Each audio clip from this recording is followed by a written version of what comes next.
A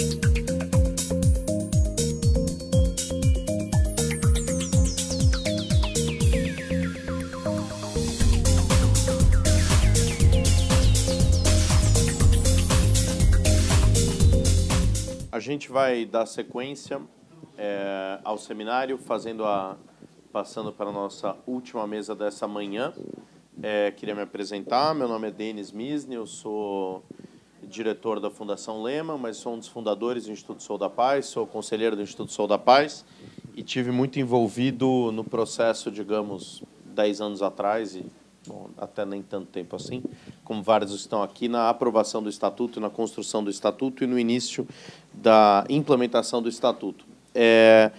Para compor essa mesa, onde a gente vai fazer exatamente esse balanço dos 10 anos do Estatuto do Desarmamento, queria convidar o Túlio Kahn.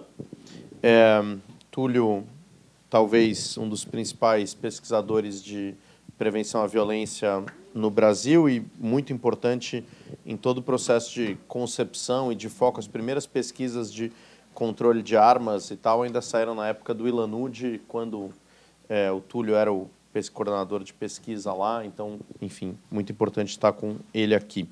Queria convidar o André Damer, do DECAP, da Polícia Civil de São Paulo.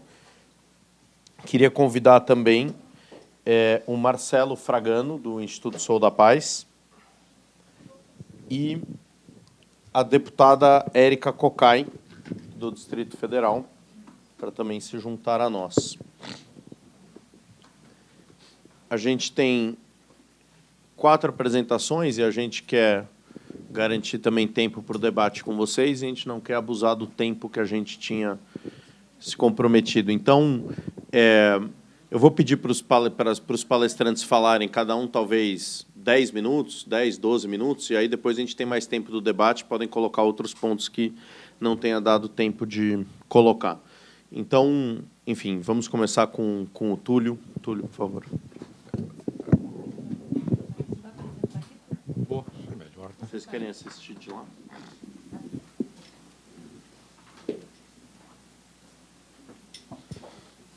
Bom, antes de tudo, obrigado, Denis e o pessoal do Sou da Paz pelo gentil convite.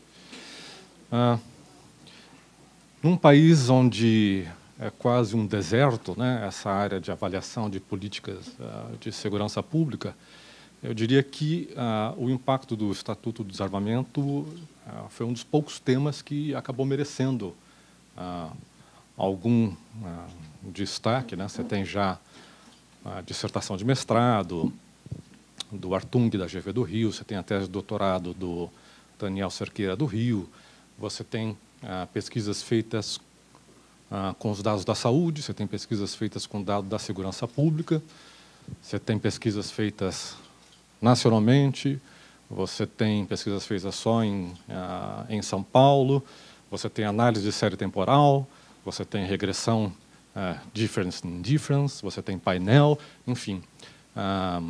Portanto, já tem alguma evidência consolidada, né, de que o Estatuto, de fato, teve um efeito significativo, né, na redução dos homicídios. O tamanho desse impacto ainda está aberto, né? Você tem até um artigo recente do João Manuel Pinho e do Cerqueira que fala em torno de 4%, você tem o Ministério da Saúde que fala em 12%, você tem pesquisas que falam em 18%, varia muito também, dependendo da época em que a pesquisa foi feita, né? Acho que uma das primeiras... as primeiras são aquelas do Ilanudi, eu ainda lembro, anos 90, né? A gente pegava lá, baseado no Martin Killias, o suicídio com arma de fogo, né? Que é como uma proxy, né? Uma prévia substituta da quantidade de armas de fogo em circulação num país, e davam correlações já altíssimas, né? Com as taxas de homicídios dos estados, quer dizer, já corroborando essa associação entre quantidade de armas de fogo e homicídios, né? Agora, acho que talvez um dos primeiros trabalhos, esse trabalho é de 2005, portanto, dados de 2004, Estatuto recém-aprovado, e já mostrava um impacto significativo aqui em São Paulo sobre várias variáveis relativas à arma de fogo, né? Armas apreendidas no Estado, você tem uma quebra significativa na queda dos homicídios na capital, indicador de porte de arma na Grande São Paulo, agressões intencionais da saúde, latrocínio, porte de armas, número de armas perdidas, latrocínios, né? Todos eles aí com impactos entre 12% e 25%. Agora, obviamente, aí tinha passado apenas um ano, né? Depois essa queda ainda se aprofundou em São Paulo. Então, eventualmente, esse impacto pode ter sido maior, não é? Os estudos que se centram em São Paulo, Rio de Janeiro, Pernambuco, também encontram impacto maior do que quando analisados nacionalmente ou em outros estados. Esses dados são conhecidos, não vou me ater muito a eles, só mencionando alguns principais, né? O estudo daí do Ministério da Saúde, com dados de homicídios do DataSUS, que falam algo em torno de 12%. Você tem esse também da saúde, da Torinho, lá do Neve, apontando um impacto significativo logo em 2004. Você tem, além da tese de doutorado do Daniel, os estudos recentes saídos do IPEA, coordenados agora pelo Daniel, mostrando também o impacto na demanda, né, por armas de fogo e nos homicídios.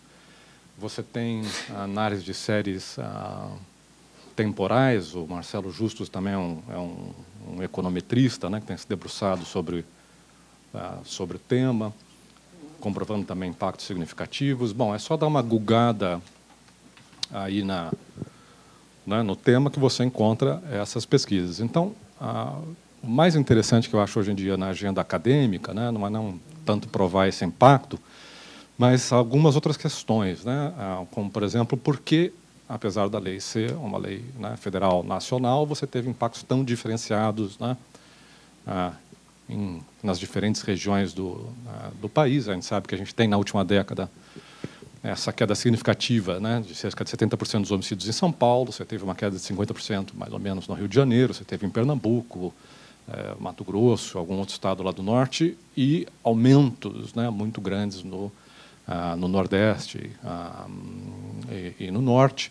Essa discussão que eu gostaria de acrescentar alguma coisa. E também se esses ganhos são permanentes, né, ou quão permanentes são esse impacto, ou se pode ser reversível, né, de alguma maneira.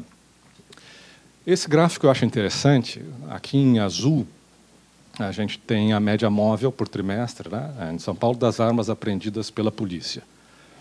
E no rosinha, a média móvel dos homicídios dolosos, né? Qualquer similaridade não é mera coincidência. Hoje em dia a gente tem isso claro, mas na época foi um achado muito interessante, né? Que mostra que esse indicador, armas apreendidas pela polícia, além de ser um indicador de atividade policial, é principalmente um indicador do número de armas em circulação, né? E foi essa constatação que eu acho que permitiu, inclusive, esses vários trabalhos acadêmicos, né, mencionados, utilizarem como um instrumento, né, para a medição desse impacto do Estatuto. Então, você tem aí esse movimento de queda, né, que eu estou vendo desde 96, a queda no estado de São Paulo começa ao redor de 99, 99 foi o pico, né, dos homicídios em São Paulo, com 2.818 homicídios. A partir de então começa a cair, porque São Paulo, diferente dos outros estados, já tinha uma política mais restritiva, né, na autorização de portes, que até então era uma atribuição estadual. Mas essa queda se intensifica, né, significativamente a partir do Estatuto em 2003. Né? A gente vê também aqui no gráfico, né, que durante a crise econômica de 2009, você teve um repique, né, tanto do número de armas apreendidas pela polícia, que significa que teve mais armas em circulação, quanto do número de homicídios, que são uma consequência direta dessa quantidade de armas em circulação. Finalmente, aqui no final do período, a gente vê um descolamento entre as duas séries, né? Significando que esse aumento de homicídios por volta de 2012 a gente sabe que foi fruto de uma condução da gestão na Secretaria de Segurança equivocada e, portanto, não teve nada a ver com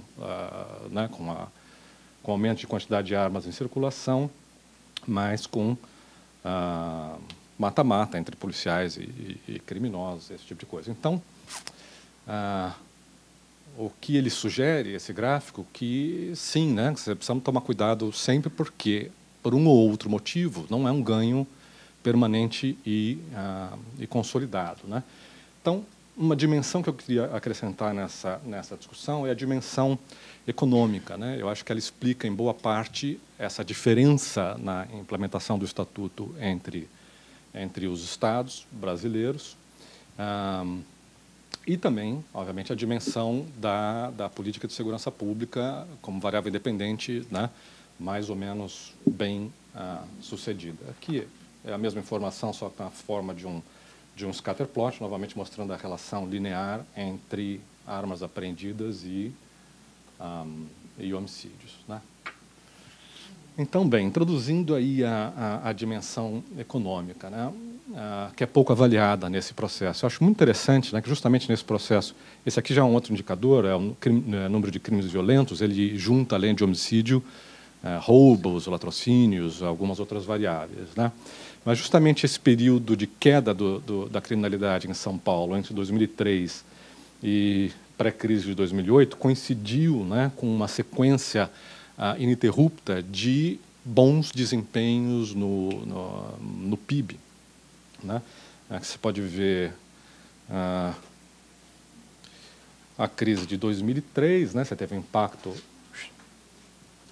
na criminalidade, a crise de 2009, né, um impacto novamente significativo na criminalidade, e agora a gente tem tido também uma sucessão de trimestres com desempenho econômico moderado, o que está impactando, né, vocês devem estar acompanhando esse ano, boa parte dos estados está tendo crescimento significativo dos roubos, né, o que, segundo essa lógica, sugere um aumento provável dos homicídios também.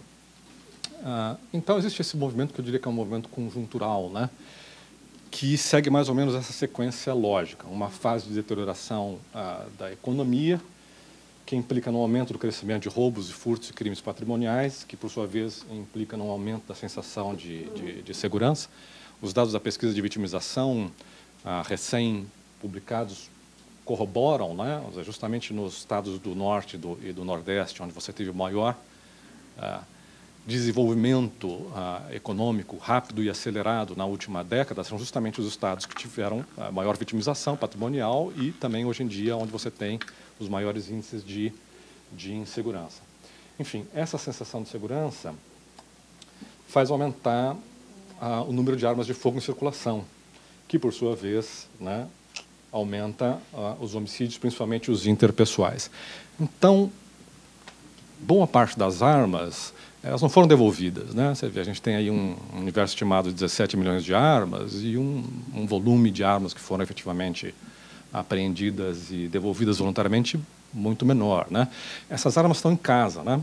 Essas armas estão em casa. Então, a qualquer momento, elas podem sair de casa. E aí, o cidadão, como um ente racional, ele faz a sua avaliação de custos e benefícios. O Estatuto dos Armamentos certamente aumentou esses custos, né, no sentido de que ser pego agora com uma arma ilegalmente é punido com muito mais rigor. Em todo caso, ele pode avaliar, numa determinada conjuntura de aumento do crime patrimonial e de aumento da sensação de segurança, que vale a pena sair armado novamente para ter essa autoproteção. E é isso que acontece, né? É exatamente o que acontece nesses momentos de pior performance econômica. Você tem também um movimento que é mais estrutural, né?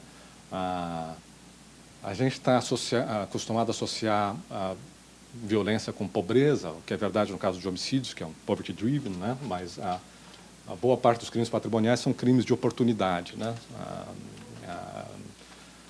E justamente acho que essa sequência é que explica esse sucesso diferencial, né, nas regiões do Estatuto.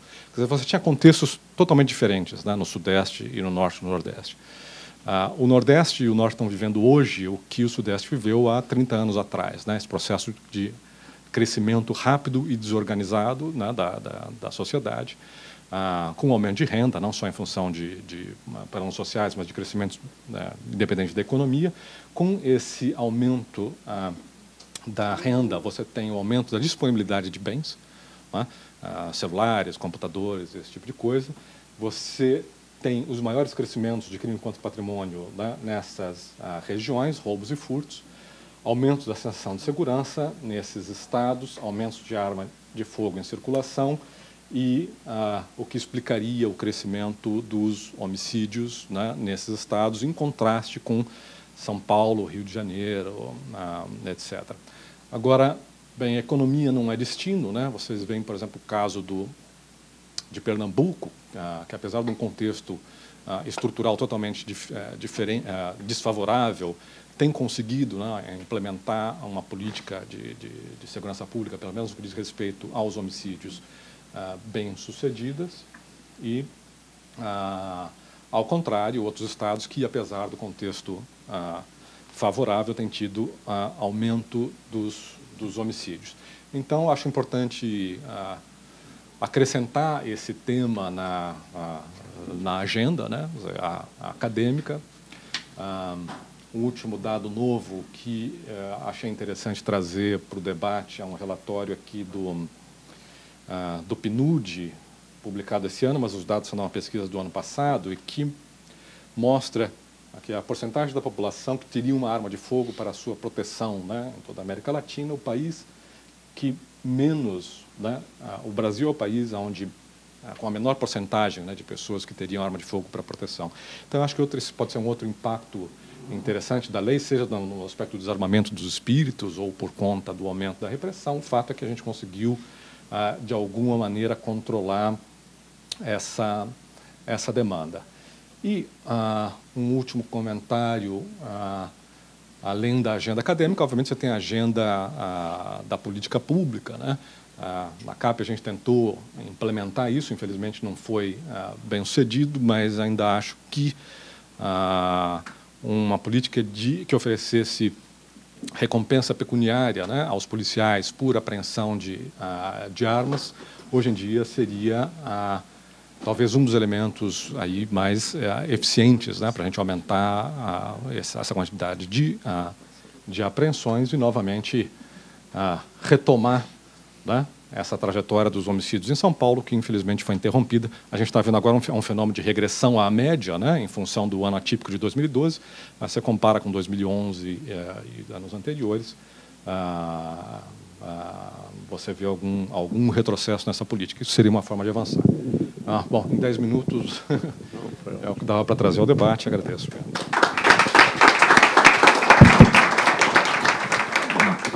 Obrigado, Túlio. Acho interessante esse último dado é super interessante, porque dois comentários muito rápidos, mas o primeiro é a importância de achar um foco, né? Esse debate todo, a gente teve isso um pouco na sessão passada, quando você discute segurança, você pode discutir tanta coisa, e em cima de pesquisas que foram feitas lá atrás, o Sou da Paz e algumas outras organizações decidiram encontrar como foco, no final da década de 90, a questão da arma. E acho que, de alguma maneira, o impacto, tanto nos homicídios que aparece, como até essa percepção por parte da população, tão diferente, mesmo numa região parecida, como é a América Latina, nesse contexto de uso de armas e etc., eu acho que mostra um pouco o acerto desse... Tinha razões científicas, como o Daniel falou antes, para focar na arma de fogo no contexto brasileiro, e também tinham razões de construção de uma outra cultura que mostram esse 20... O Brasil segue um país violento, mas a gente tem um índice muito menor de pessoas que querem ter armas, né? Eu acho que isso é bem importante. Queria convidar o André Damer agora para fazer uso dos seus 10 minutos e trazer da perspectiva também da Polícia Civil e de alguém que está envolvido nesse tema há muitos, muitos anos.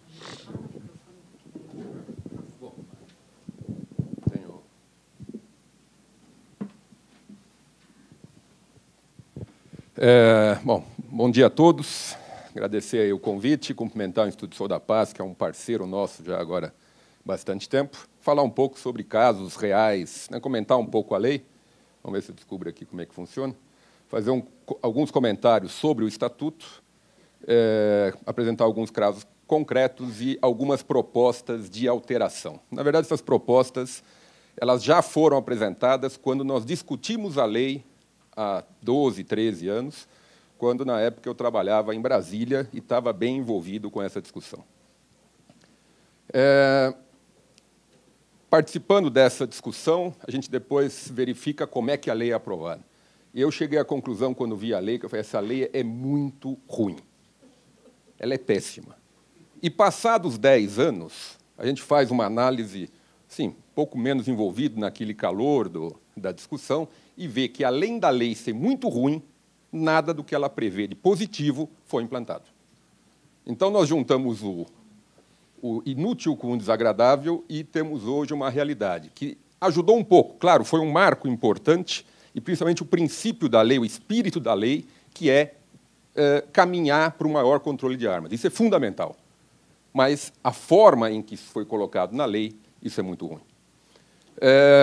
A gente tem que entender que esta lei ela vem dentro de um processo que começou ainda na ditadura, que é tirar da polícia estadual, principalmente da polícia civil, atribuições. Então, isso começa com a criação da Polícia Militar, em 1970, continua depois na democracia, quando tiram as perícias da polícia, quando cria o ECA, onde a Polícia Civil praticamente só aparece como vilão, e também o Estatuto de Desarmamento, onde nós somos os meros espectadores, né? Apesar de ficarmos com a tarefa. Então, se a gente for montar uma força-tarefa, a Polícia Federal e o Exército são a força e nós temos a tarefa, né? Nós é que ficamos com os homicídios, com os latrocínios, mas não podemos interferir, quer dizer, ter um maior controle. E, na realidade, é o território que controla a violência, a segurança. Então, a polícia territorial que está presente é ela que tem que olhar esse tipo de coisa. Alguns casos concretos, eu pensei aqui, eu não tive o trabalho de procurar muito. Isso aqui é coisa dos últimos meses. Tivemos, por exemplo, um furto de armas numa empresa de segurança. Tivemos agora, a gente tem isso normalmente. A empresa de segurança, ela é controlada pela Polícia Federal. Foi dito que ontem, volto a dizer, é apenas um controle formal. Ela mesma informa, ela mesma... Então, esta empresa, como várias outras, com um grande passivo trabalhista, foi à falência. As armas abandonadas num imóvel que tinha um vigia, o vigia foi no médico e levaram as armas. Inicialmente falaram em 510 armas. Depois, 400. Encontrei mais uma. Quer dizer, tal é o caos. E a Polícia Federal sabia disso, né? Sabia que a empresa estava falindo, como várias outras, e, no entanto, não se tomou nenhuma providência para recolher estas armas, para tomar cuidado. E aí, praticamente, inicialmente, parecia o trabalho de um mês de todas as polícias da capital foram parar na mão dos bandidos novamente. Por sorte, isso é um pouco menos. Mas isso aqui, eu peguei um caso, temos vários por aí. Outro caso, roubo à residência. 5 armas de propriedade de uma pessoa que já morreu. E, quando se entra no InfoSeg, a gente verifica num dos bancos de dados que ele está morto. Né? Tem lá a informação. Por outro lado, tem que ele tem as armas. Ora, não se faz um cruzamento para dizer, escuta, você morreu, o que vai ser feito com estas armas? Então, roubaram a casa da mulher, da viúva, e ela estava com as armas em casa. Então, armas 9mm, Sig Sauer, não sei das quantas, eram tudo armas muito boas. Aqui uma casa no Pacaembu. E foi para onde? Na mão dos bandidos. Outra coisa, ali não é de 79 anos, na verdade, o proprietário da casa tem 79 anos, na Rua Alemanha, aqui nos Jardins. Um velhinho usa fralda geriátrica, mora numa casa muito boa, mas bem decadente, e um filho tranqueira que foi perseguido pela polícia porque era um receptador de veículos e um traficante. O filho foge, o pai é preso porque tem as armas. Eram 79 armas e ele tem 79 anos. Irregulares. Por que irregulares? Porque a lei, ela fala que você tem que renovar a cada 3 anos o registro, o que eu acho um absurdo. Nós defendíamos isso, e vou me referir aí, a gente tem que facilitar o registro, para saber onde as armas estão. Então o velhinho falou o seguinte, eu tive câncer, fiquei internado, não tive como renovar o registro. E ele foi preso, foi para a cadeia, porque não atualizou os registros. Então estava registro na Polícia Federal vencido. É o suficiente para prender hoje alguém. Um outro caso, na área do 85, que é perto de Parelheiros. Um casal foi preso em Franca com 12 revólveres 38 e uma pistola 45. Eram colecionadores. Só que eles não tinham guia de trânsito. Na verdade, eles emitiam a própria guia. Né? Ah, não, faltou essa arma, deixa que eu já vou emitir. Então, eles já iam emitir na delegacia. Então, foram presos também por falsificação disso. E ficaram presos lá durante uma semana com tudo isso. E na casa deles, aqui, né, na região ali de Jardim Mirna, foram encontrados 20 pistolas, 15 espingardas, 15 revólveres, 2 fuzis, 2 simulacros, um silenciador. Aí se vai ver, eles tinham registro? Tinham registro de alguns, eram colecionadores de outros, eram um pouquinho de cada coisa. Como nada é fiscalizado, nós temos acho que 40 mil colecionadores no estado de São Paulo, o Exército fala, não tem a mínima condição nem de fiscalizar ninguém. Então, isso é um absurdo. Por fim, isso aconteceu esses dias, um colecionador, que faz aí seus testes psicológicos cada 3 anos, etc., se matou com a própria arma dele. Né? Então, quer dizer, em tese ele estava psicologicamente em ordem, quando fez o exame, pelo menos, mas, no fundo, o cara com 5 armas, ele pode até escolher com que arma ele vai se matar. Né? Então, esse é o lado positivo do desarmamento, porque você tira a arma que está em casa. Né? E arma em casa é problema. Dentro dos meus pares, né, aqueles que mais morrem são os bons atiradores. Incrível. O cara, Luciano Heitor Bergman, dá até o nome aí para o 15º Distrito. Ele, supervisor do Garra, viu um assalto, foi intervir, morre. E assim vai. Então, aquele que não atira, aquele que tem uma cultura um pouco mais de paz, ele acaba vivendo mais do que aquele que quer enfrentar.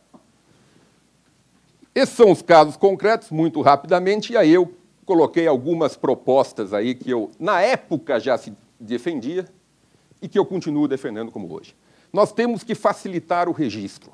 Nós precisamos saber onde as armas estão. Então é o seguinte, eu tenho uma arma, eu entro na internet, me identifico, eu tenho uma arma, acabou. É o ideal? Não, não é o ideal. O ideal seria, não vamos ter armas. Isso é o ideal. Porém, já que as armas existem, nós precisamos saber onde elas estão. Então esse é o primeiro ponto. Dificultar o porte ao máximo. Hoje já é difícil. Por outro lado, proibir coleção. Quer colecionar? Coleciona selo, sei lá, figurinha, chaveiro, né? rolha, né? Quer dizer, coleciona tudo, não colecione armas, né? Ah, mas eu gosto de armas. Bom, então vai para os Estados Unidos, né? Eu gosto de drogas e não é por isso que eu vou colecionar drogas, porque eu vou preso. Então tem coisas que não dá para ter, né? Outra coisa, a questão dos atiradores e caçadores, né? Então qualquer um é caçador, qualquer um é atirador. Não pode isso. As pessoas têm que aprender a andar desarmado. Digo isso porque com 18 anos eu comprei minha primeira arma. Meu sonho era ser policial. E quando eu entrei na polícia, a coisa que eu menos usei foi a arma. Por quê? Não é a arma que é o resultado. E olha que eu trabalhei 10 anos na periferia de Santo Amaro. Jardim Ângela, Capão Redondo, Parque Santo Antônio. Até lá, a arma é a última coisa que você usa. E quando usa, normalmente usa errado. E ainda faz bobagem. Né? Então, a gente tem que usar a inteligência.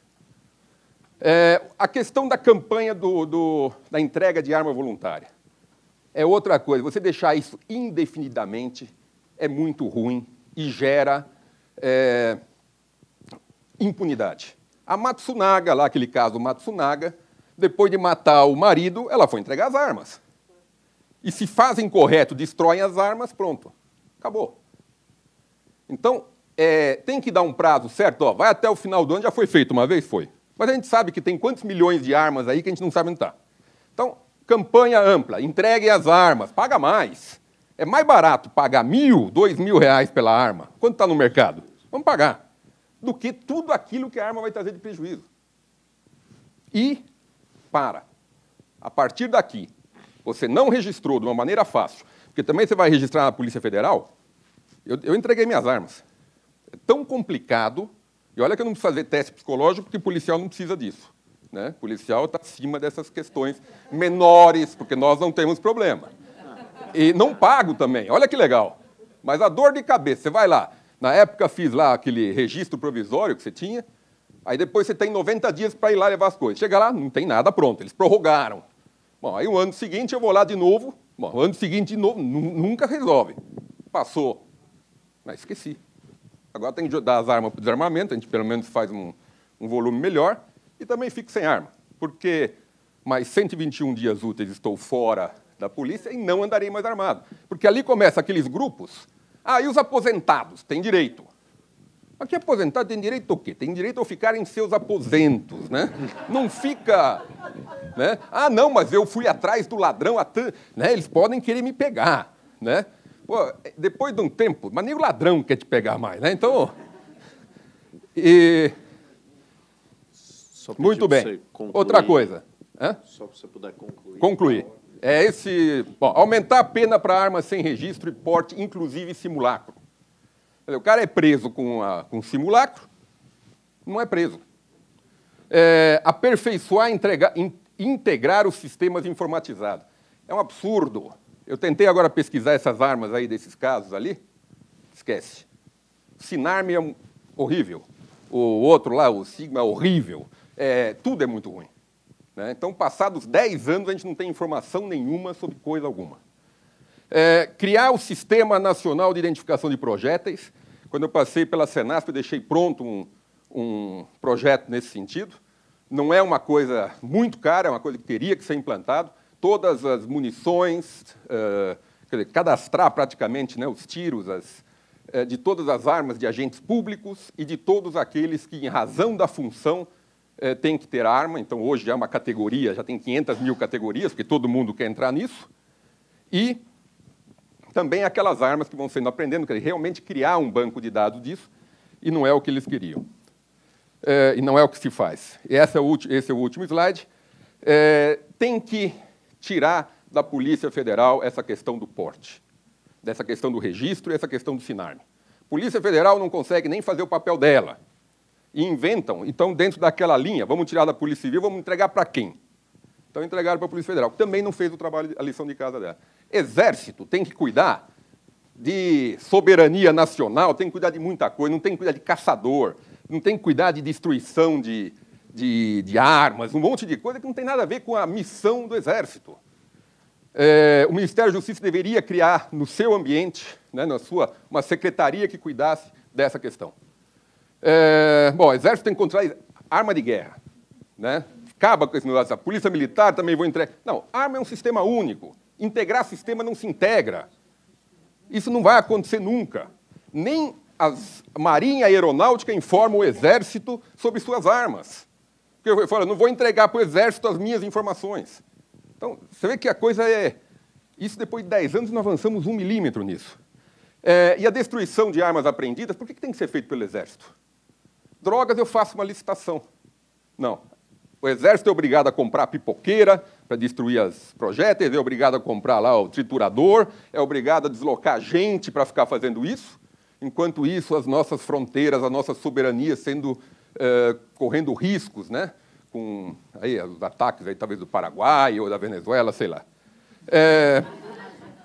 E, por fim, a Política Nacional de Resíduos Sólidos exige que aquele que produz seja responsável pela sua destruição, pela sua destinação.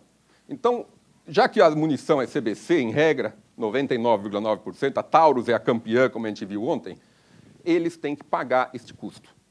Né? Aumenta o preço, põe o preço lá em cima. E, por fim, também criar pena para quem vende simulacro ou arma de brinquedo, é outra coisa que a gente... Está na lei, mas onde já foi falado isso, está na lei, é proibido. O que acontece se eu vender? Nada. E, por fim, controle de empresas de vigilância também tem que ser repensado. É isso aí. Obrigado. Queria chamar, então, a deputada Érica Cocai para falar e usar esses 10 minutos estendidos que viraram esses 10 minutos.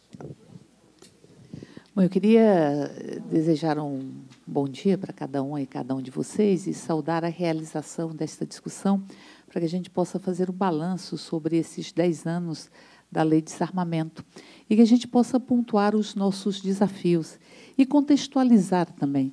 Eu penso que nós devemos encarar que essa discussão ela tem uma centralidade, a discussão da cultura da paz.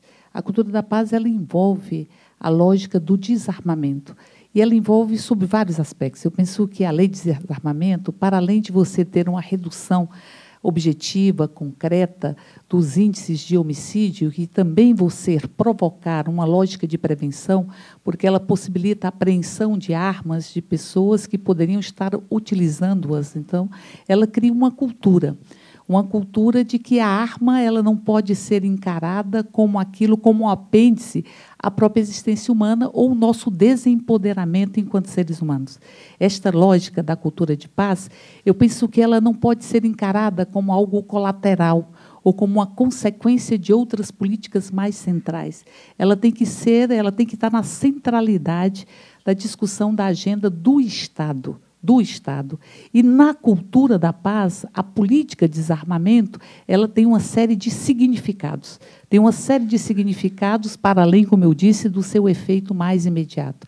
Eu penso que nós vivemos numa etapa da história da humanidade onde nós temos um dilema meio shakespeariano, um dilema de ser ou não ser, e uma discussão extremamente ontológica, porque existe um processo de invasão do mercado à cidadania da intimidade, como nós nunca vimos em outras etapas da história da humanidade. Eu penso que o mercado está adentrando as intimidades, está capturando os desejos, está capturando a forma de ser, e isso provoca um esvaziamento, uma despersonalização, e provoca uma lógica de que os seres humanos podem ser hierarquizados, uma modernidade líquida, uma modernidade que não tem clareza nos seus aspectos, em um país que tem muitas dificuldades de fazer o luto dos seus períodos traumáticos. O Brasil nem fez o luto do colonialismo, nem fez o luto da escravidão e tampouco fez o luto da ditadura militar. E, ao não fazer o luto e encerrar esses ciclos da nossa história, que todos eles têm um viés de desumanização muito intenso, a gente vive convivendo com pedaços do colonialismo, pedaços da ditadura e pedaços da própria escravidão. E convivemos com estruturas de desumanização que são muito concretas. E esse processo de desumanização, ele possibilita, como eu disse, essa modernidade líquida. E essa modernidade líquida, penso eu, ela traz uma lógica do grande outro, da necessidade do grande outro, como fala Freud, da necessidade de você se acoplar a um processo fundamentalista, onde você não tenha a obrigatoriedade de refletir sobre você mesmo ou sobre o outro. E, nesse sentido, essa lógica fundamentalista, que está se expressando em vários aspectos da nossa representação política, inclusive, ela provoca uma tendência de que você busque nas armas ou busque no grande outro a possibilidade de você se sentir acolhido, seguro e não ter que refletir, porque é tortuoso e doloroso um processo de reflexão nesta modernidade líquida em onde os parâmetros não estão muito claros. A gente vivenciou isso na campanha do plebiscito, onde nós vimos que foi criada uma concepção. Aqui é o cidadão do bem, se acople ao que é ser um cidadão do bem, que precisa ser protegido e precisa se proteger. E nós, então, fomos vítimas, penso eu, na comercialização das armas a este processo. Então, neste processo, nós vamos ter estas expressões na Câmara Federal de forma muito concreta. Nós temos vários projetos que indicam a necessidade de segmentos de categorias, de buscarem se armar para além de ataques muito frontais à política e à lei do desarmamento neste país. Uma lei que ainda precisa ser implementada, e eu concordo com quem disse, que ela precisa ser implementada muitas vezes sem necessidade de novos marcos legais, mas ela precisa ser implementada como ela já existe hoje. Nós não temos, por exemplo, um controle unificado das armas. E não ter um controle unificado e não ter um sistema único de controle de armas, onde você possa envolver o conjunto das esferas, onde você possa envolver o município, onde você possa envolver o Estado, onde você possa envolver o governo federal e a própria União, é absolutamente fundamental, para que você tenha um controle do processo e das armas, para que você possa, a partir daí, ter uma política concreta para isso. É preciso, para além disso, que nós tenhamos os dados necessários, porque o país carece de dados. E, ao carecer de dados, a gente tem dificuldade de fazer discussões que sejam centradas na cientificidade, porque nós fazemos discussões, e o Congresso ele reflete isso também, movido pelas comoções e pela necessidade de dar respostas à sociedade. Vamos ter que dar respostas à sociedade. Vemos um nível de insegurança, precisamos responder à sociedade para que ela se sinta mais segura. E esse processo provoca uma série de condições e de propostas que são fast food, que é a tentativa de dar respostas imediatas, ineficazes, mas para que você continue a ter os mesmos processos e a mesma sensação de insegurança que a sociedade vivencia no dia de hoje. Então, nós temos uma série de projetos na Câmara que visam dizer que os agentes penitenciários eles têm que ter arma porque eles estão em uma situação de vulnerabilidade, ou tem que ter arma porque tem as comunidades ribeirinhas têm que se proteger, e veja bem, das sucuris que podem aparecer, e por isso eles precisam de armas. Então, são todos os argumentos utilizados a partir da concretude do diálogo com a própria insegurança e o medo, para que você possa cessear e restringir o Estatuto do Desarmamento. Então, penso que um aspecto absolutamente fundamental seria você discutir quais são os efeitos concretos e tentar publicizar e generalizar os efeitos concretos na desconstrução de uma lógica de homicídio, ou da existência desses índices de homicídio do próprio Estatuto do Desarmamento, para que a gente não entre nas discussões, na comoção e na tentativa de se dar uma resposta. Ontem eu tive um debate, por exemplo, com um parlamentar, sobre a questão da maioridade penal, e ali ele dizia o seguinte: é preciso dar resposta à sociedade, é preciso dar resposta à sociedade, mas nós temos que dar resposta à sociedade. Então, vamos buscar as respostas que são mais fáceis de serem construídas, embora nós sabemos que é mais do mesmo e, portanto, nós não vamos enfrentar, de fato, a lógica e esta sensação de insegurança que cria um círculo vicioso. E esse círculo vicioso vai originar uma tentativa maior de armamento e, ao mesmo tempo, vai originar uma maior relação de insegurança e uma maior expressão de atentados contra a própria vida. Nós temos, portanto, inúmeros projetos na Câmara nesse sentido, que a gente precisa reagir a eles. E temos outros projetos que a gente precisa pontuar como projetos que precisam caminhar na Câmara. Eles dizem respeito, na sua grande maioria, à necessidade de ter condições de rastreamento para que você possa saber qual é a história daquela arma e você possa concluir ou combater a própria existência desta arma como ela foi apreendida. Então, estes projetos, nós precisamos fazer uma pauta, penso eu, e marcar com o presidente da Câmara para que essa pauta possa avançar. Eu, particularmente, tenho um projeto também para impedir a comercialização de armas de brinquedo, ou seja, porque arma não é brinquedo. A arma de brinquedo tem uma coisa que não combina. A arma não pode ser brinquedo, porque você não pode construir essa cultura de que você pode prescindir do seu esvaziamento enquanto pessoa e buscar um empoderamento que vem a partir de um objeto externo ou de uma própria arma. Porque penso que nós temos um desafio imenso nesta etapa da história da nossa humanidade, que é a tentativa de trazer a centralidade da agenda de direitos.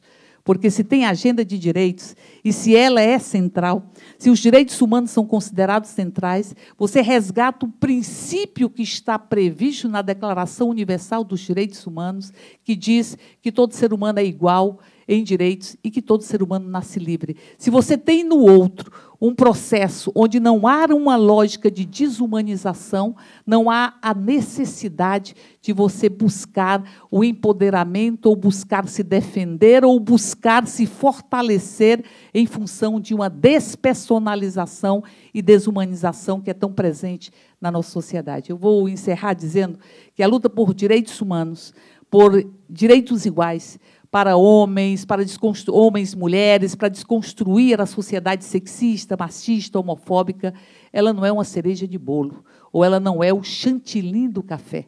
Ela é estruturante para que nós possamos ver no outro um ser humano igual em direitos ao que nós somos, com as suas singularidades, porque o ser humano é singular. E este processo ele tem que ser aliado à discussão do próprio desarmamento, porque a discussão que nós vamos ver na Câmara é que a realidade é que a violência é multifacetada.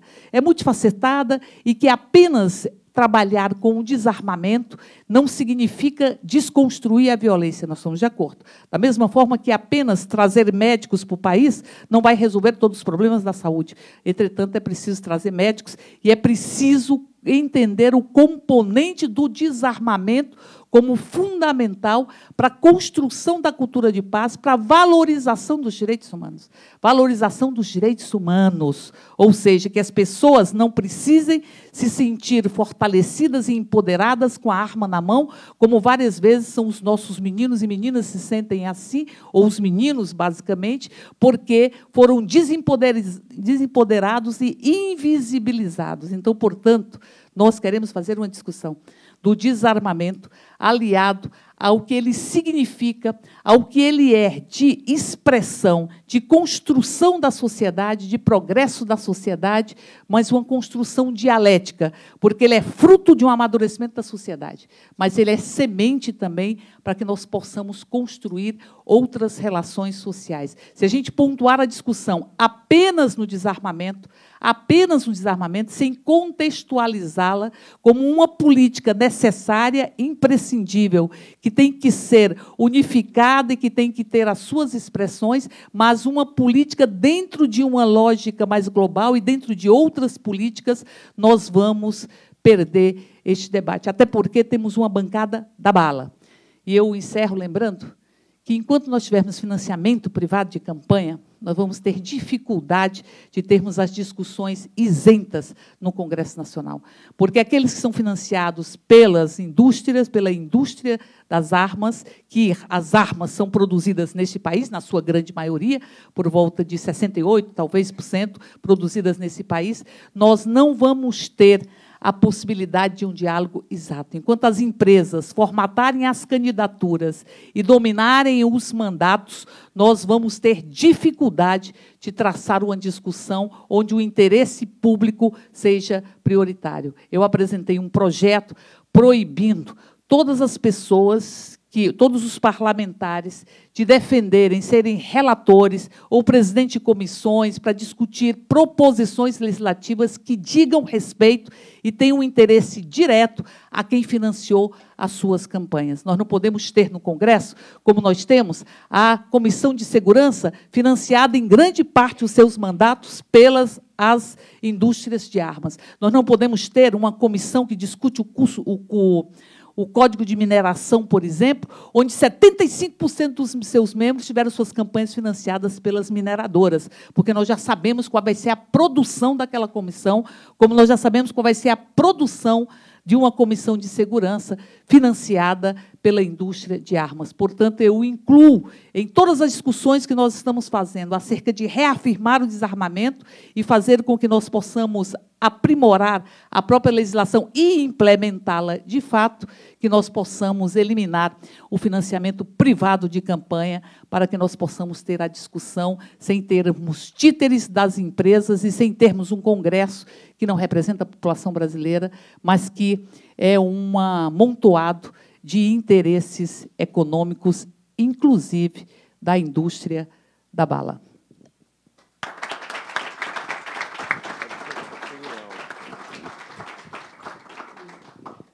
Obrigado, deputada. E queria passar, então, direto aqui para o Marcelo. que é do Instituto Sou da Paz, portanto, vai ter 6 minutos? Não, tudo bem. Você tem 9. Para poder falar e fazer hoje para a gente poder passar para o debate. Marcelo. Obrigado.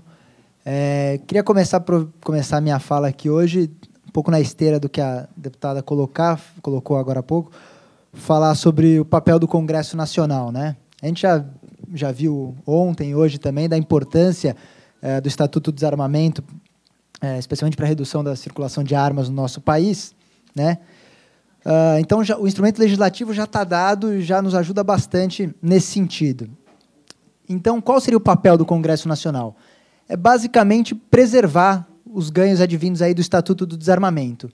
E, como colocou a deputada, isso não é fácil, certo? A gente tem aí uma bancada da bala,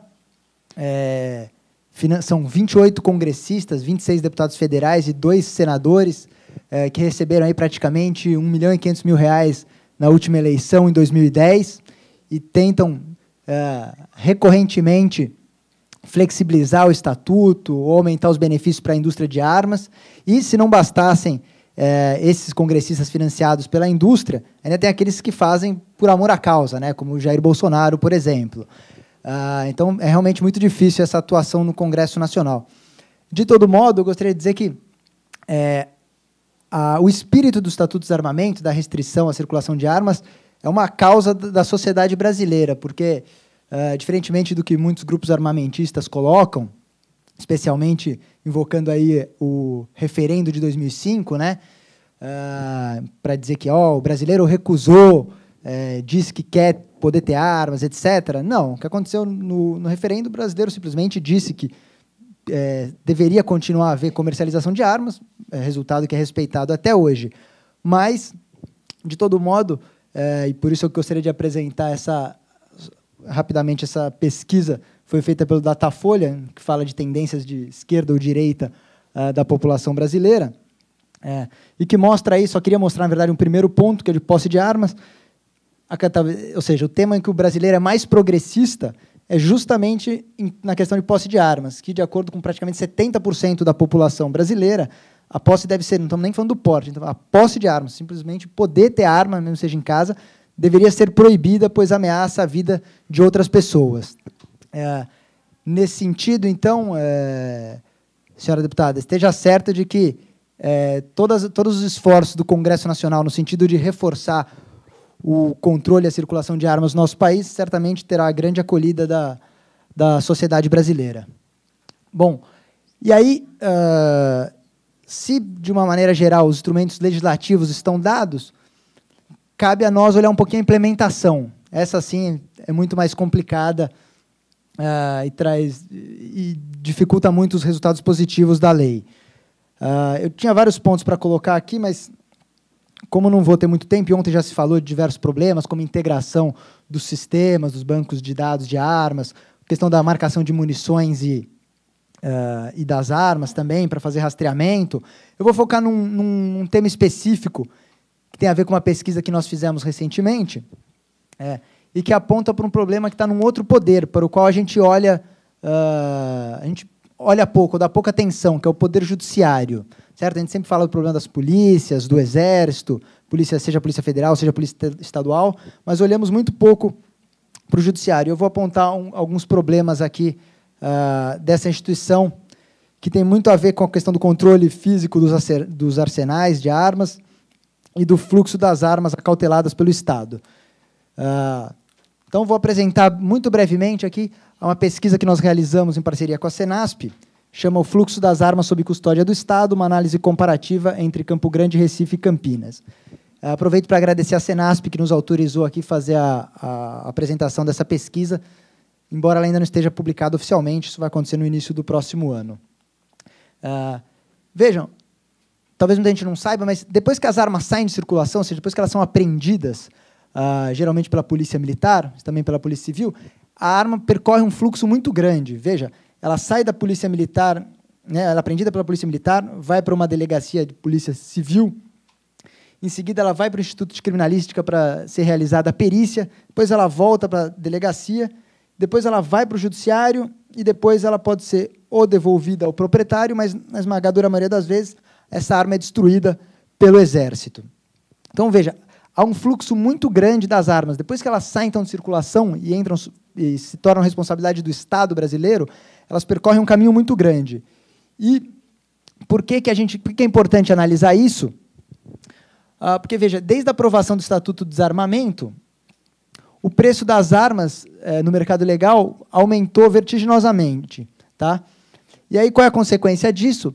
Começou a haver uma série de roubos e furtos em delegacia, eu trouxe alguns exemplos aqui, em delegacias, em batalhões do Exército e no Poder Judiciário também, em fóruns centrais pelo país como um todo. E o caso mais crítico, como eu coloco aqui, é o Poder Judiciário. Veja, em 2011, o Conselho Nacional de Justiça estimou que há 755 mil armas acauteladas no Brasil atualmente. E a Justiça, de 2004 a 2011, teve roubadas mais de 3 mil armas, ou seja, é um caso gravíssimo de desvio das armas. Então, veja, aquele fluxo que a gente colocou ali, depois que a arma entra sob a responsabilidade do Estado, ela percorre um fluxo muito grande, e com isso aumenta a chance de desvio dessas armas. Tá? E aí, já me adiantando aqui para poder chegar no... para poder respeitar o tempo, veja, por que eu quero falar do Judiciário como principal gargalo desse fluxo das armas que eu coloquei aqui? O Estatuto do Desarmamento determina lá que as armas devem ser destruídas em 48 horas. Ou seja, depois que elas forem periciadas, se não mais interessarem para o processo judicial, elas devem ser destruídas em 48 horas. Ou seja, é um tempo bastante curto, com isso a gente não teria muito problemas de armas circulando. No entanto, o que acontece? Quando essas armas chegam no Poder Judiciário, elas param. Até então é rápido. A Polícia Militar apreende, leva para a Delegacia de Polícia Civil, a arma vai para a perícia, isso tudo acontece num prazo relativamente curto. No entanto, quando elas chegam no Judiciário, as armas param. E por quê? Porque os juízes se furtam a dar uma destinação às armas. Há uma cultura no Judiciário brasileiro de manutenção dessas armas até o final dos processos. Ou seja, enquanto o processo ao qual aquela arma está relacionada, vinculada, não terminar, ou não transitar em julgado, no linguajar jurídico, essa arma não é mandada para destruição.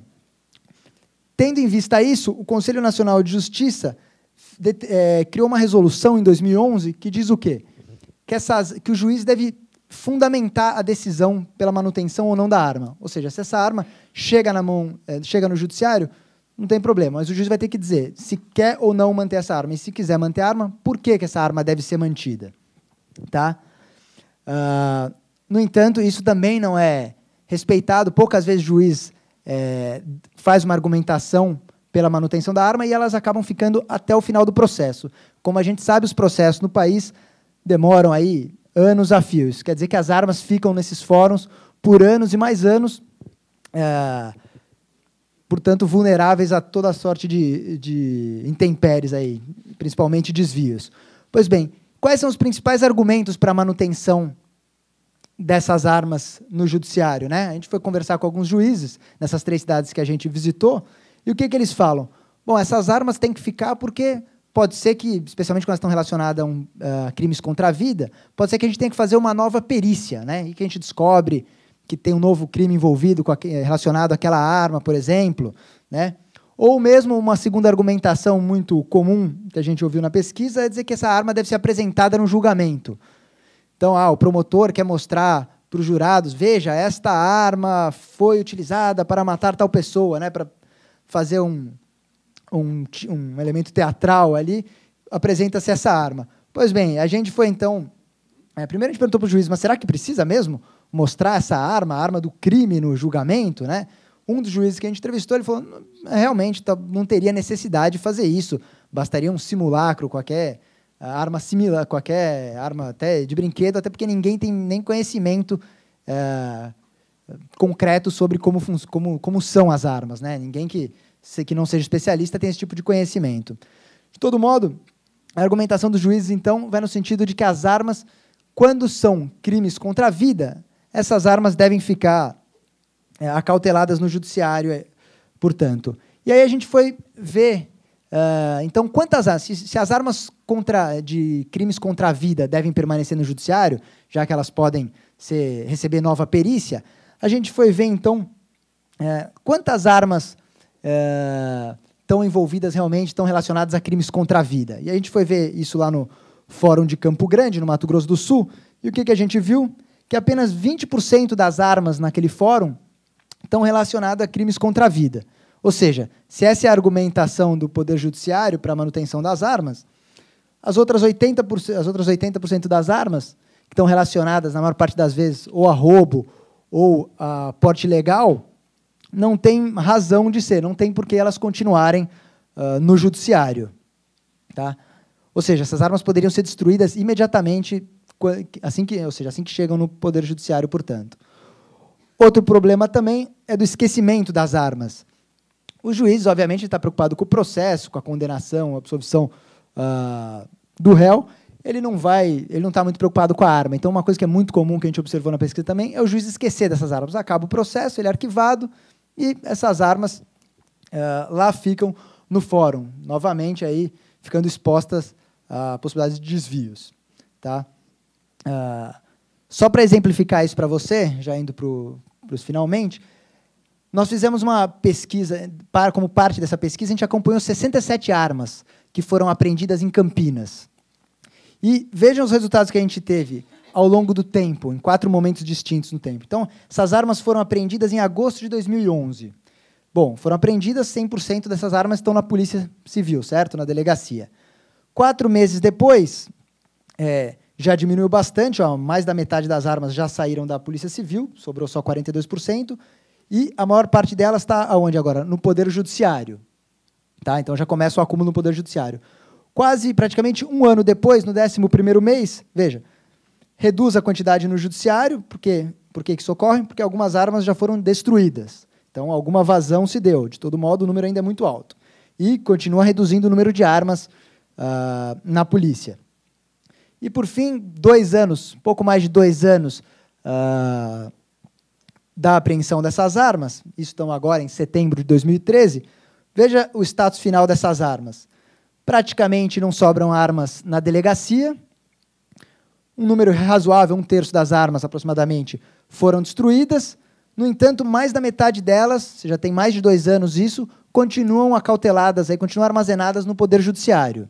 Como eu falei, expostas aos mais diversos riscos, até porque a gente pôde notar durante a pesquisa, nas visitas de campo, as condições de segurança do Poder Judiciário são bastante sofríveis, para dizer o mínimo. Tá? Um dos fóruns que a gente visitou, por exemplo, depois das 6 da tarde, não tem mais nem policiais armados para cuidar do fórum.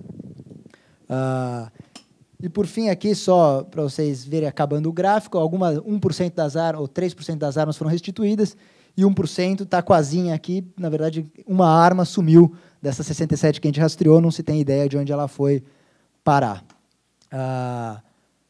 E encerro, então, portanto, com esse último gráfico, que ele exemplifica muito bem, uma ilustração que mostra o judiciário como o principal gargalo aí, do fluxo das armas. Veja, comparando as 3 cidades, Campinas, Campo Grande e Recife, 600 armas são apreendidas por ano em Campinas. E, na média, 1.700 são autorizadas a serem destruídas por ano também. E há 1.484 armas num depósito. Tá? Então, se a gente subtrair aqui tudo que é destruído por ano de armas em Campinas, pegar, então, o que é destruído menos o que é apreendida, a gente vai, nesse ritmo, levar 1 ano para esvaziar o fórum em Campinas. Tá? Esse é um número relativamente bom até, relativamente curto, a gente consegue esvaziar o fórum de Campinas. No entanto, e com isso eu concluo, peguem o caso de Campo Grande, que é o mais grave de todos. Veja, pelo número de armas que entra todo ano e pelo número de armas que sai, e tendo em vista o volume muito grande de armas no depósito, que são mais de 3.500 armas, vai levar 24 anos para que o fórum de Campo Grande possa ser esvaziado. Ou seja, nesse tempo, obviamente, os mais diversos riscos, os mais diversos problemas podem ocorrer, como desvio, furtos e roubos. Acho que era isso. Depois tinha mais algumas coisas, mas, eventualmente, no debate eu posso falar. Obrigado. Obrigado. Marcelo. Queria convidar, então, todos os palestrantes para voltarem para cá. A gente está um pouquinho atrasado, mas, quer dizer, ainda não estamos. Daqui a 2 minutos a gente vai estar. Então, mas acho que talvez a maneira mais fácil de fazer é fazer uma rodada de perguntas e a gente faz uma rodada de comentários finais do pessoal que está aqui. Então, quem tiver perguntas, por favor. Se vocês não tiverem perguntas, eu vou ficar falando. Então, eu vou ficar falando. Não, acho que tem quatro coisas que apareceram aqui do debate que talvez valha a pena e possa servir como uma conclusão, e depois talvez cada um pode fazer um comentário final se vocês não tiverem questões maiores. A primeira delas, acho, começando da apresentação do Túlio, é a importância do controle de armas. Quer dizer, por que a arma é tão central no contexto brasileiro? Por que este é um problema, assim, no Brasil? Talvez fazendo um bom gancho com o painel anterior. Quer dizer, tem cenários e cenários em relação ao controle de armas e homicídios. O Brasil é um local fértil. Tem outros fatores econômicos, de desenvolvimento, que impactam também essa dinâmica de homicídios, e, ao fazer uma lei nacional, a qualidade da implementação ela varia de lugar para lugar, dependendo de fatores também externos à própria legislação. Mas a importância do controle de armas ficou muito claro, e há muita evidência, o Túlio trouxe isso para a gente, do impacto positivo na queda de homicídios da implementação do Estatuto do Desarmamento. O segundo ponto que o André Damer trouxe, primeiro é o seguinte: desenhar leis não é nada fácil.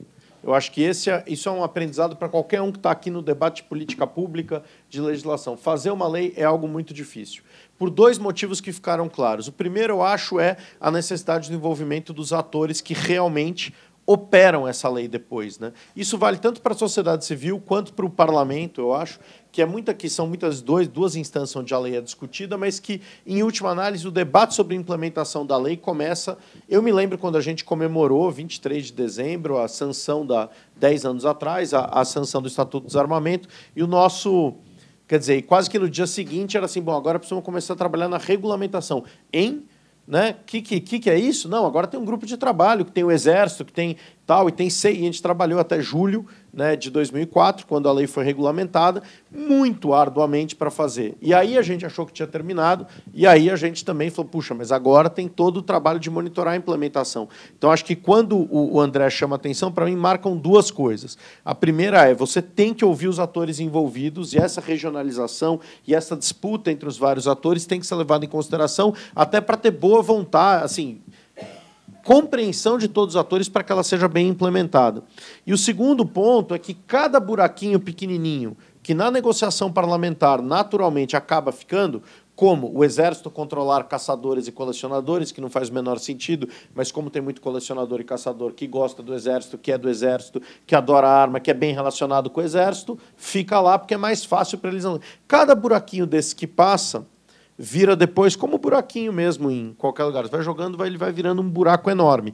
E isso acho que fica forte nos pontos que apareceram depois, e até que o Marcelo trouxe. Quer dizer, quando eu aperto a fiscalização, aquilo que era o buraquinho vira um objeto de desejo. É o que está acontecendo nos fóruns. É o problema dos colecionadores, com 100 armas que ninguém... Quer dizer, tem gente, a gente sabe, tem gente que coleciona fuzil. Tudo bem? Pode, né? Não é melhor conchinha? Então, tem essa necessidade de controle é muito importante, e cuidar desses buracos o máximo. E aí a fala da Érica acho que foi muito importante também nesse sentido, tanto no sentido do que ela falou no final, da importância de seguir aperfeiçoando isso e tomar cuidado com os interesses escusos no debate, seja ele do financiamento, seja ele dos grupos de outras lógicas de interesse. Não é só quem recebeu o dinheiro da indústria que necessariamente está ligado a esse debate, tem outras coisas que valem nesse debate, mas também a questão da cultura de paz, que foi o objeto maior, a maior preocupação na criação da legislação, a maior motivação do Sou da Paz na sua criação, e isso aparece nos dados da pesquisa do Túlio e aparece nos dados que o Marcelo abriu a apresentação dele, dos 69% sendo o ponto onde há maior consenso. Mesmo o referendo é um péssimo parênteses na história do desarmamento no Brasil, mas ele é um parênteses. Toda análise que for feita do referendo tem que ser feita uma análise sobre o risco de campanhas políticas e falta de profissionalismo de um lado versus extremo profissionalismo do outro. Ele não é um dado sobre o comportamento do brasileiro, porque Pesquisas 3 semanas antes da votação davam 73% dos brasileiros não querendo ter uma arma em casa, não querendo comprar arma e favoráveis à proibição. E um mês depois, em novembro, o CNI faz uma pesquisa, final de novembro, que dá os mesmos 70%, 80% dos brasileiros dizendo eu não quero. Então foi um hiato ali, aconteceu alguma coisa que a gente sabe o que foi uma campanha muito bem feita de um lado e uma muito mal feita do nosso lado. Eu participei e posso falar. Por último, eu acho que aí traz o olhar mais aprofundado que o Marcelo trouxe, de que para cada um desses buracos que o André colocou, que aparece qualquer uma dessas exceções, coisas mal resolvidas na construção do processo legislativo do Estatuto, tem um trabalho de implementação embaixo. Quer dizer, eu, como anedota de 30 segundos, esse prazo de 48 horas eu estava bastante envolvido na construção dele. A gente estava no gabinete do relator e estava escrito lá na versão 5 anos. Tinha 5 anos de prazo para destruir as armas. E aí as ONGs falaram assim, o quê? 5 anos? Imagina, isso é uma loucura. Todos os riscos que o Marcelo hoje, com evidência, apontou aqui. Isso vai ficar parado, essas armas vão ser desviadas, etc. Tal. Quando a gente foi olhar o processo final, 48 horas. Foi de 5 anos para 48 horas. Não foi um processo racional, não foi um processo que chamou... Mas não dá para fazer, porque a construção de leis não é perfeita, é o melhor que aquele momento, fotografia daquele momento. Mas na hora de implementar, 10 anos depois, acho que a gente tem a chance de, conhecendo muito melhor os processos, poder fazer isso. E o último ponto, estourando o meu próprio tempo, mas não tem ninguém controlando, o último ponto que eu acho relevante colocar é que, independente de qualquer coisa, além dos resultados concretos que o Túlio colocou e das mudanças de percepção do brasileiro em relação à arma de fogo, tem um ganho que esse hoje é o nosso marco da discussão. O Estatuto é o marco da discussão. Eu tenho por onde começar. 10 anos atrás eu não tinha por onde começar. Hoje eu posso pegar cada artigo da lei e isso dá uma aula sobre como é que eu posso fazer uma política para os próximos 10 ou 20 anos. Seja em relação a implementar aquilo que é bom, seja em relação a reformar ou corrigir aquilo que era possível naquela época, mas talvez abra-se um novo consenso. Eu acho que no Congresso, na próxima legislatura, quem sabe, a partir de 2015, com esses dados mais maturos, com outros, com mais uma renovação de líderes, etc., quem sabe a gente consegue dar um passo à frente e ter uma legislação e uma implementação ainda melhores. Enfim, são as conclusões que eu tiro um pouco dessa fala, e acho que, se não tiver nenhum comentário ou pergunta, temos uma pergunta. Daniel. Obrigado. Eu tenho uma pergunta para a deputada Cocai. Na realidade, talvez seja mais uma provocação do que uma pergunta. Mas... Então, não vamos aceitar. Então, é isso. Alguém dá um tiro nele cultura rápido. De paz. Não, pelo seguinte, eu acho que é absolutamente perfeito o ponto levantado em relação à indústria e financiamento eleitoral. Quer dizer, não é nem uma questão de lobby, é uma questão de terceirização da legislação de um país, né? Quer dizer, muito claramente. O que eu queria, e também evitando botar muita, né, como a gente até falou nas outras apresentações, quer dizer, não é uma questão só de nível federal, claro que tem o estadual, claro que tem o municipal, mas parece, alguns embates no Congresso me dão a impressão de uma realidade política que não é a realidade política que está posta. Quer dizer, a realidade política que está posta é que aquele lobby das armas, que muitas vezes tem um certo viés até partidário, até ideológico, ele não está em maioria no Congresso. Ele não tem representantes nas instâncias que lidam com o controle de armas em âmbito federal, e etc. E mesmo assim sendo, me parece que muitas vezes aqueles que estão, né, eu acho que com muita razão, defendendo a integridade física do Estatuto, digamos, parece que é uma minoria no Congresso. Parece que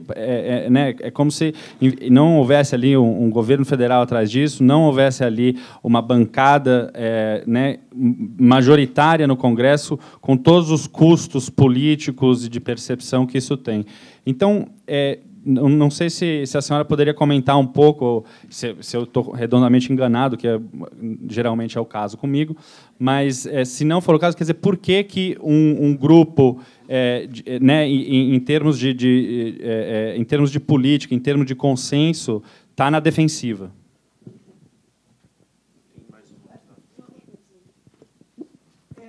Não é uma provocação, é uma constatação. Eu estive no Congresso agora, conversando sobre cultura de paz, E a ideia que me dá é que a sociedade civil está muito ausente. Ela, na verdade, ela está ausente e é conivente. Na hora que você deixa essas coisas acontecerem, ou seja, as coisas, porque eu não acredito num novo Congresso tão renovado e tão melhor. O que está acontecendo, na verdade, desculpa, está piorando. Né? Então, quer dizer, a Comissão de Direitos Humanos da Câmara não dá mais para trabalhar, eu trabalho com a Comissão de Direitos Humanos do Senado. Em algum lugar, a gente vai conseguindo trabalhar com a questão de direitos humanos, cultura de paz, respeito ao próprio, respeito ao outro, respeito a si mesmo. E é uma luta que não para. Agora, não pode parar, não depende de mim, não depende só do Sou da Paz, depende de todo mundo aqui dentro. Quer dizer, na verdade, tem que ter uma cobrança firme e forte e constante da sociedade civil. Quer dizer, depende de cada um de nós aqui, da nossa própria consciência. Deixar os congressistas sozinhos e falar se virem, ou deixar o judiciário sozinho. Eu vi o Judiciário de São Paulo, eu vi a Secretaria da Justiça, eu vou lá agora, daqui a pouco, fazendo campanhas fortes de recolhimento de arma para o Sou da Paz. Então, eles também não estão tão omissos. Né? A gente sabe que existe uma vontade pública de querer fazer. Agora, essa vontade pública só é conscientizada na medida em que nós, cidadãos, estamos juntos. Estamos juntos, mano. Legal. Alguém mais? Temos um último. Gostaria de fazer a pergunta para o doutor André. Ontem, muito se disse aqui que não é feito um rastreamento, vamos entender, por uma investigação maior da origem da arma, por todo caminho que ela fez até chegar na mão do criminoso. Gostaria de saber, na opinião do senhor, quais são as maiores dificuldades que hoje a polícia, a judiciária enfrenta, né, os óbices que ela tem que passar, superar, para conseguir fazer esse trabalho de investigação de forma que dê essa resposta à sociedade. E gostaria de saber também do senhor, se o senhor acha que o Ministério Público poderia ter um maior envolvimento em toda essa questão, na parte que ele compete, nessa parte de atuação do desarmamento. Eu conversei, por exemplo, com a delegada que apreendeu as 79 armas ali da Rua Alemanha. E perguntei para ela, o que você fez para... Você foi atrás da origem das armas também, né? Apesar da grande parte das armas eram registradas, apesar do registro vencido. Muito bem, você entra hoje no Sinarme e não tem informação. Ele foi preso em flagrante, o inquérito foi relatado, foi embora. Ela mandou ofício, o laudo deveria chegar em 10 dias. Se chegar em 10 meses, vamos ficar felizes. Mandou ofício para o Exército, se chegar também em 10 meses, ela vai ficar feliz. E mandou ofício para a Polícia Federal, que também vai demorar esse tempo. Então, no fundo, faltam sistemas que realmente sejam... tragam a informação. Então, todo o acervo, por exemplo, que a Polícia Civil tem de 100 anos que ela registrou e deu o porte de arma, não está inserido ainda no Sinarme. Então, você imagina que absurdo. Nós temos 2 bancos de dados hoje para consultar, um que não está atualizado porque parou há 10 anos e o outro porque não está atualizado, porque não se povoou este banco de dados. Então, é uma dificuldade muito grande. O outro lado é o seguinte, nós registramos na capital de São Paulo 1 milhão de crimes, ou 1 milhão de boletins de ocorrência por ano. Desses, 150 mil são crimes graves. Para você investigar 150 mil crimes, qual é a equipe que precisa ter? E nós temos muito pouco para isso. Então, ainda na verdade, por que ela não foi mais atrás disso, ou os outros também? Porque chega tanta coisa para fazer que isso, então, já saiu da frente. E a gente acaba não indo atrás de muita coisa. Isso gera impunidade. O Ministério Público ajudaria muito se ele primeiro, fizesse as denúncias no prazo certo. 90% das denúncias feitas pelo Ministério Público em São Paulo são fora do prazo. Segundo, se ele também não se esquecesse das armas no processo. A grande parte das armas que estão hoje no Judiciário, ele esquece. Como os veículos. Tem 50 mil veículos apreendidos aí na mão da polícia, em pátios irregulares, que foram esquecidos no processo. Eu julgo a pessoa e a arma. Esquece. Não está comigo. Então, se ele só tomasse conta dessas 2 coisas, ele já avançaria bastante. Eu penso que você tem um congresso que a maioria... Penso não, tem um congresso de fato, né? Que a maioria não é homofóbica, a maioria não é defensora do armamento, maioria. Mas é uma maioria que, em grande medida, é silenciosa. E por que digo que é silenciosa? Porque você criou grupos que têm um nível de organização, os fundamentalistas, os obscurantistas do Congresso. Os obscurantistas, eles têm uma pauta que é prioritária, que é a questão homoafetiva, a questão do aborto, enfim, essa pauta é prioritária, e ele faz todas as alianças necessárias para que ela possa se consolidar. E os fundamentalistas, eles não são a maioria. Isso é uma bancada de 70 pessoas, por volta disso. Nem isso, talvez. Mas tem base social. E tem capacidade e tem poder econômico. E, ao ter base social e poder econômico, tem um poder de desconstrução das pessoas muito intenso. E um poder de mobilização na rede social também muito intenso. E as pessoas não se enfrentam, os parlamentares não enfrentam porque não querem, primeiro, enfrentar uma base eleitoral que defende o fundamentalismo, porque eu digo o seguinte, o sentido, a mesma questão da busca da arma, é o mesmo sentimento da busca do grande outro, elas se dialogam entre si. Esse crescimento de uma lógica mais fundamentalista, de uma parcela da população, que busca não pensar, que busca se agregar, que busca ser acolhida, é o mesmo sentimento que leva à busca de uma arma, para que você possa ser visibilizado, para que você possa ter... É o esvaziamento dos espaços ontológicos, dos espaços de ser. Porque nem o desejo é coisa formatado pelas relações sociais e pelas relações familiares hoje. O desejo é imposto.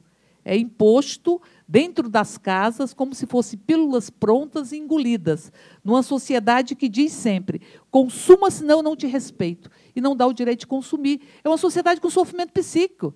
Nós temos uma sociedade com muito sofrimento psíquico, onde as pessoas não se reconhecem pelo que elas são, onde não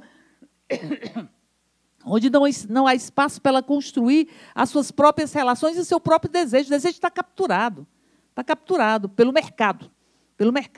Então, nesta sociedade, você cresce uma lógica fundamentalista, que tem base social e que tem relação com outros segmentos dentro do Congresso. E cresce uma concepção de que é preciso recrudescer, que é preciso dar respostas, que é recrudescer, que é preciso buscar as ações individuais. Nós aprovamos um projeto contra as drogas, de enfrentamento à drogadição, na Câmara, que ele estabelece que 4 pessoas, se tiverem, em última instância, 4 pessoas fumando maconha, por exemplo, podem estar encarceradas, formação de quadrilha. Não é? Então, todas as soluções elas visam recrudescer o crime hediondo, aumentar o crime hediondo, aumentar o seu espectro, aumentar o encarceramento, que tem um diálogo muito grande com a busca de soluções individuais e o armamento. Então, eu penso que Martin Luther King tem razão, assim, que quando diz que o que não me preocupa não é o grito dos maus, mas o silêncio dos inocentes. Nós temos uma bancada ruralista na Câmara, que ela tem mais de 200 deputados, de 513 tem mais de 200. Não é?